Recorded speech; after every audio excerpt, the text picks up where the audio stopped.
गाजियाबाद की इस घटना ने कई सवाल खड़े किए हैं। मेरे पीछे आपको 3 लड़कियां नजर आई कि नहीं?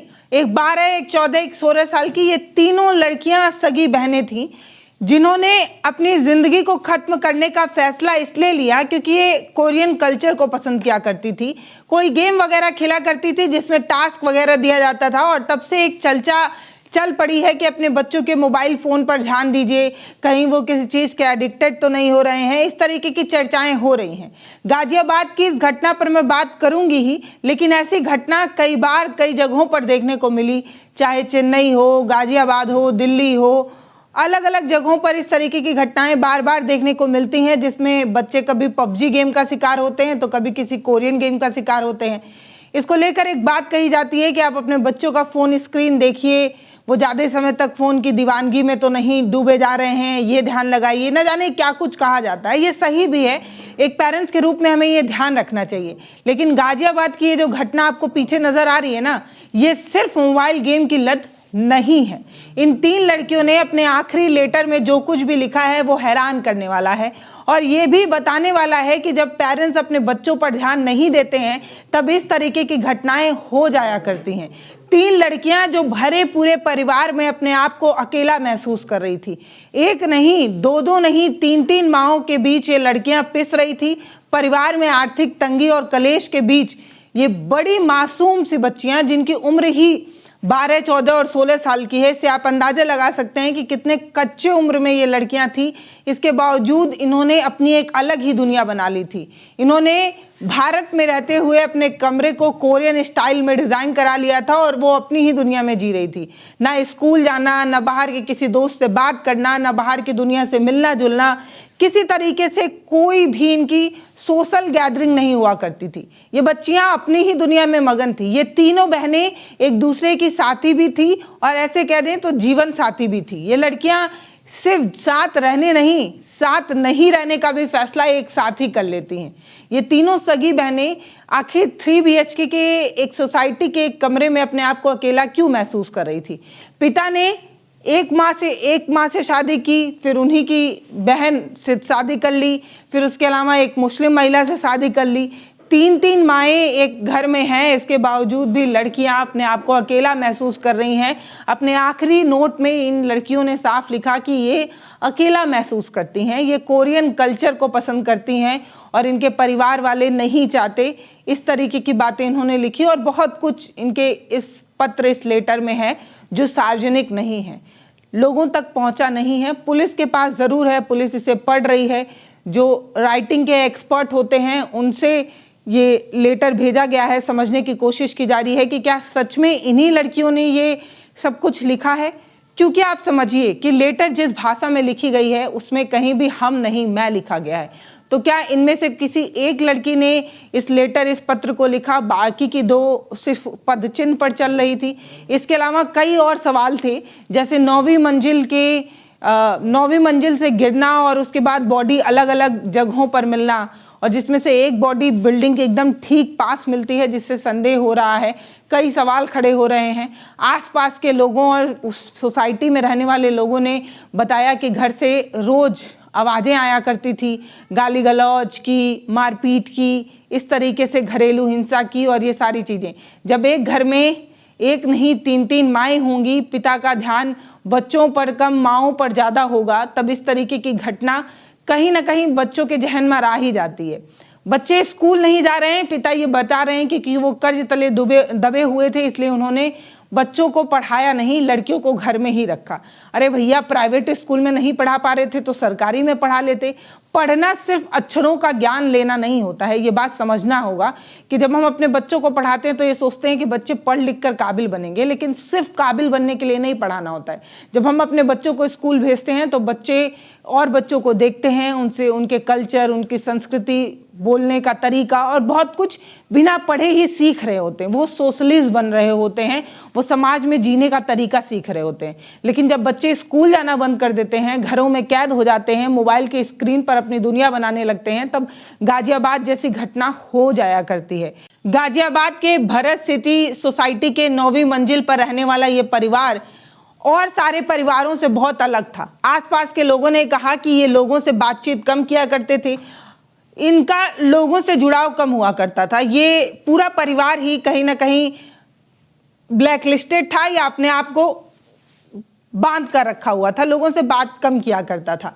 लेकिन लोगों ने ही बताया कि इनके पिता ने कुल 3 शादियां की थी, जिसमें से एक शादी जो थी वो उनके बच्चे नहीं हुए तो उन्हीं की बहन से शादी की, जिनसे 2 लड़कियां हुई, और फिर पहली वाली जो माँ थी उनकी, उनसे भी 1 लड़कियां हो गई। तो ये जो 3 लड़कियां थी ये 2 माँओं की लड़कियां थी, और दोनों माएँ आपस में बहन बहन थी, और ये तीनों बहनें आपस में बहन बहन थी। तो ले देकर माँ और मौसी का प्यार मिलना चाहिए था, लेकिन इसके बावजूद भी लड़कियां अपने आप को अकेला क्यों महसूस कर रही थी। उन्होंने अपनी डायरी में ये क्यों लिखा कि आई लव कोरियन कल्चर, और उसके बाद उन्होंने ये बात क्यों लिखी कि वो वेरी वेरी एलोन फील कर रही हैं इतने भरे पूरे परिवार में, जबकि इन लड़कियों के अलावा उस घर में एक और महिला थी जिनका एक और बच्चा था। तो जब इतने ढेर सारे बच्चे, इतने ढेर सारे परिवार थे, तो ये अपने आप में अकेला क्यों महसूस कर रही थी। इसका बहुत बड़ा कारण कहीं ना कहीं मोबाइल तो है। जब बच्चे मोबाइल में ज़्यादा लती होने लगते हैं, मोबाइल ज़्यादा चलाने लगते हैं, और परिवार वाले उन पर ध्यान नहीं दे रहे होते हैं, उनकी बात सुनने के लिए हर समय अवेलेबल नहीं होते हैं, या उनकी बात में इंटरेस्ट नहीं ले रहे होते हैं, या उनकी अपनी अलग परेशानियां होती हैं। जो वर्किंग कल्चर वाले कपल होते हैं, जो माता पिता दोनों काम कर रहे होते हैं, उनके पास इस तरीके की समस्या देखने को मिलती है कि उनके पास उतना समय नहीं होता है कि वो बच्चों के साथ बैठें, उनकी बात सुन पाएं। ऐसे बच्चे भी थोड़ा ज़्यादा मोबाइल को लेकर लती हो जाते हैं और इस तरीके की चीज़ें करने लगते हैं। लेकिन गाजियाबाद की ये जो घटना है, पुलिस ने पहले ये कहा कि ये कोई गेम का टास्क था, जिन लड़कियों ने इस तरीके की चीज़ें करने की कोशिश की।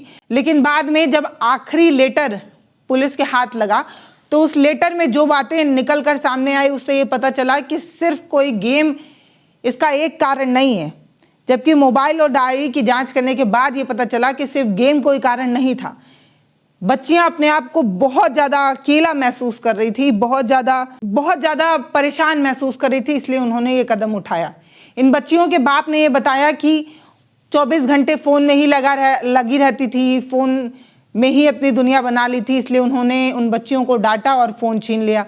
अब अचानक से जब आप किसी चीज़ के एडिक्टेड हो जाते हैं और वो चीज़ अचानक से आपके सामने से आपसे छीन ली जाती है, तब कई बार ऐसे डिसीजन ले लिए जाते हैं, या भावनाओं में ऐसे डिसीजन बच्चों ने ले लिए होंगे, जो इस तरीके की घटना हो गई होगी। अब डायरी और मोबाइल की लगातार जांच हो रही है। इनके मोबाइल में जो हिस्ट्री में सर्च किया गया है वो खंगालने की कोशिश हो रही है। डायरी की एक एक लाइन, एक एक शब्द को समझने की कोशिश हो रही है कि आखिर बच्चियों ने ये सब कुछ लिखा तो किन हालात, किन परिस्थितियों में लिखा। पिता ये कहते हैं कि उन्होंने कभी नहीं सोचा था कि इस तरीके की कोई चीज़ होगी, लेकिन इनके जो पिता हैं उन्हें शायद ये सोचने की ज़रूरत थी कि जब वो अपनी दुनिया में इतने ज़्यादा मग्न हो जाएंगे, जिन बच्चों को लाने के लिए उन्होंने कोशिश की, उन बच्चों को जिलाने की इन्होंने कोशिश जो है वो कतई नहीं की। बच्चे सिर्फ आपकी संपत्ति, आपका पैसा नहीं, आपका अटेंशन, आपका प्यार भी चाहते हैं।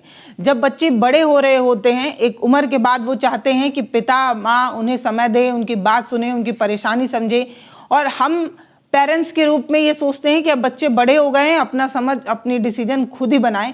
इस वजह से जो कम्युनिकेशन गैप होता है, जो बातचीत नहीं करने का ये जो एक अजीब सी जो चुप्पी होती है, वो बच्चों को गुमशुदा बनाने लगती है, बच्चों को अंदर से खोखला बनाने लगती है, और यही इस गाजियाबाद की इस घटना में हुआ है। उन्होंने लिखा था, बच्चों की राइटिंग मैंने पहचान ली थी। ये लिखा था, पापा सॉरी, हम कोरिया नहीं छोड़ सकते, कोरिया हमारी जिंदगी है, कोरियन हमारी जान है, और आप हमें नहीं छोड़ा सकते। आई एम सॉरी, हम जान दे रहे हैं बस। और सोसाइटी नोट मैंने अभी देखा जस्ट उनके पास। सर बहुत बुरा हुआ है, ऐसे किसी के बच्चे के साथ ना हो। मैं कहूँगा सब बच्चे अपने गेम खेलना छोड़े, सब कोई भी माँ बाप अपने बच्चों को गेम ना खेलने दें बस। गेम में कब कौन सा टास्क हो जाता है ये नहीं पता लगता, हमें खुद नहीं पता लगा जी। ये बताते तो वैसे की घटना ही ना होती। ऐप कोरियन वालों ने सेंड करा था लिंक, हमें नहीं पता, बाकी पुलिस वालों के पास फोन है, उन्हें सब डिटेल पता।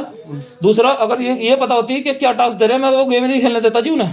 ये नहीं पता जी, ये कोई रिकॉर्ड नहीं है, ये रिकॉर्ड होता तो मैं गेम खेलने नहीं देता, बताता हूँ। इतने तो नॉलेज हमें भी है गेमों की, सारी चीजों की हमें पता ही था। वो गेम में हमें तो आज फॉरेंसिक टीम से पता लगा वो गेम में थे, हम तो सोच रहे कोई खेल खेल रहे, चलो कोई बात नहीं। गाजियाबाद की घटना कोई कोरियन गेम खेलने और उसके किसी टास्क की वजह की ये घटना नहीं है। हालांकि बहुत जगहों पर बार बार ये लिखा जा रहा है कि गेम की लत ने 3 बहनों की जो है वो ज़िंदगी छीन ली। ये जो घटना है वो कोई मोबाइल की लत की इकलौती घटना नहीं है, ये डिप्रेशन की घटना है, ये अकेलेपन की घटना है, ये परिवार में हो रही लगातार झगड़े, लगातार जो परिवार का वातावरण था उसकी वजह से हालत से परेशान होकर इस तरीके की घटना जो है वो की गई है। फिलहाल ये घटना अपने आप में बहुत मार्मिक, बहुत ज़्यादा सेंसिटिव है।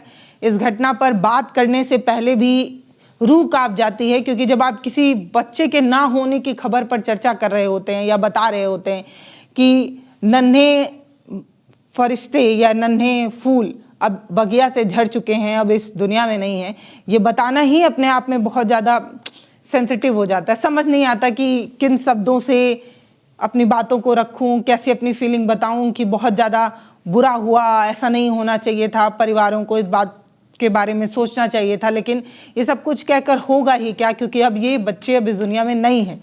लेकिन इस पर बात करना इसलिए भी ज़रूरी है क्योंकि जब तक हम इस पर बात नहीं करेंगे तब तक शायद पेरेंट्स जागरूक नहीं होंगे, एजुकेट नहीं होंगे, समझ नहीं पाएंगे।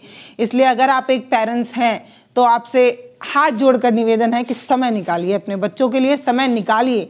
अगर बच्चा चुप रहने लगा है, अपने आप को एक कमरे में बंद करने लगा है, वो बात नहीं कर रहा है, तो आपको आगे बढ़कर खुद उन बच्चों से बात करने की कोशिश करनी चाहिए। चाहे आपके ऑफिस का कितना भी लोड हो, आपके ऊपर काम का कितना भी प्रेशर हो, लेकिन आप एक ऑफिस के एम्प्लॉय बाद में एक बच्चों के पेरेंट्स पहले हैं। तो ये ड्यूटी, ये दायित्व आपको समझना होगा।